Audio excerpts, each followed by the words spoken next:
Hello and welcome. We are about to dive into something absolutely critical, the Census of India 2027. This video is built specifically for you, the administrative officers who will be leading this monumental task right there on the ground. So let's start with the idea that's really at the heart of everything we are about to do. India is a nation that plans for its future by counting every single life and valuing every single citizen. That one idea, that's the engine driving this entire mission. And this isn't just some new initiative. The census has an incredible legacy. For well over 150 years, it's been the bedrock of India's growth, the foundation for informed governance, for inclusive development, and for our democratic strength. Just think about that for a second. 150 plus years of this. The 2027 census is a massive milestone. It's the 16th census of India and the 8th since we gained independence. It's a continuation of a proud, powerful legacy that has literally guided India's journey for generations. But this time, this legacy is taking a huge leap forward.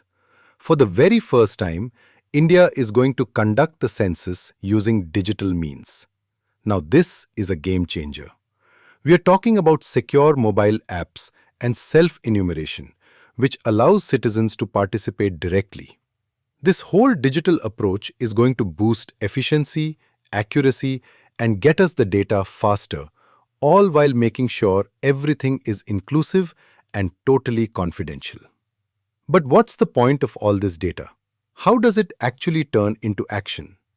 Well, in this age of data-driven governance, census data is simply the most credible, most comprehensive source we have for making policy. It's the solid ground for decisions that shape our economy, our society. Decisions that are put into action right where you are, at the district and sub-district levels. And let's talk about where it really hits home. Fiscal federalism. The money that gets sent to states and union territories, that's based on the population figures from the census recommended by finance commissions. So the accuracy you ensure, that directly translates to fairness, equity, and balanced development across the country. And it's not just about funding. The census is literally the backbone of our national welfare system. Take the National Food Security Act. The number of beneficiaries, the quantity of food grain allocated, it all depends directly on census data. This is how we make sure millions of families have food on the table. And so many of our flagship schemes rely on this data to measure their progress. Think about the Pradhan Mantri Ujjwala Yojana. You need accurate household data to find the right families. It's the same for Beti Bachao, Beti Padhao, same for housing programs. Basically, from social protection to financial inclusion, the quality of the data you help collect determines if the benefits actually reach the people who need them most. But the impact goes even deeper than that. We are talking about the very pillars of our democracy. This is all about making sure that every voice is heard and every citizen is counted where it truly matters. You see, the census is the foundation for delimitation. It's how we define the boundaries for parliamentary and assembly constituencies. This is what ensures equal representation for every single citizen. The very shape of our democracy is drawn from this data. On top of that, it underpins the reservations for scheduled castes and scheduled tribes in our legislatures. And the census data from this round is absolutely critical for putting the Nari Shakti Vandan Adhiniyam into effect, which will strengthen women's representation in our democratic institutions.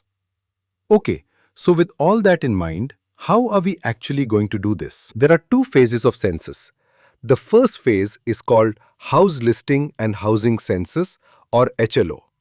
This will be conducted in a month's time between April and September 2026.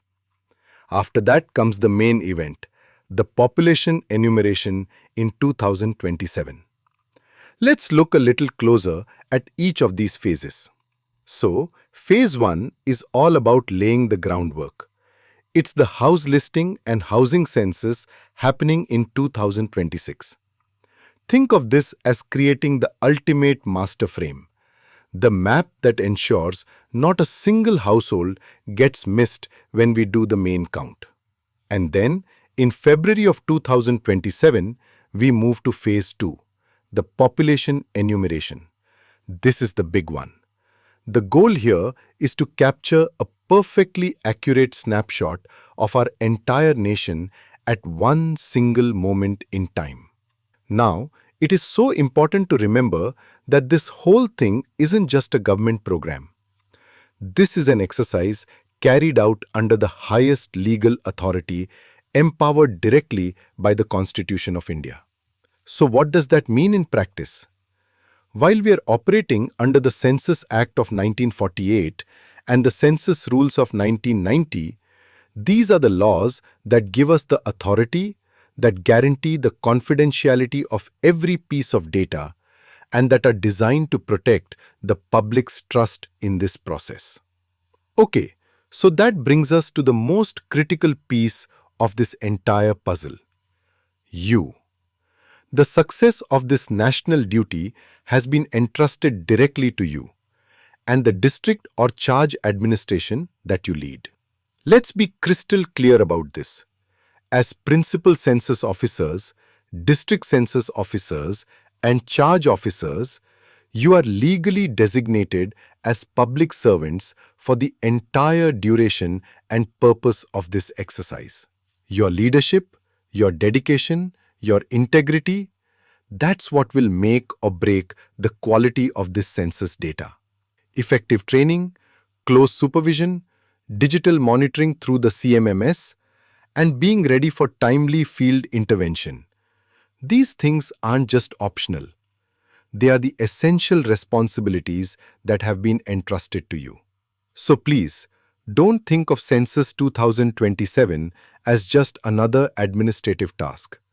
See it for what it truly is, a constitutional responsibility, a professional commitment, and a collective national duty.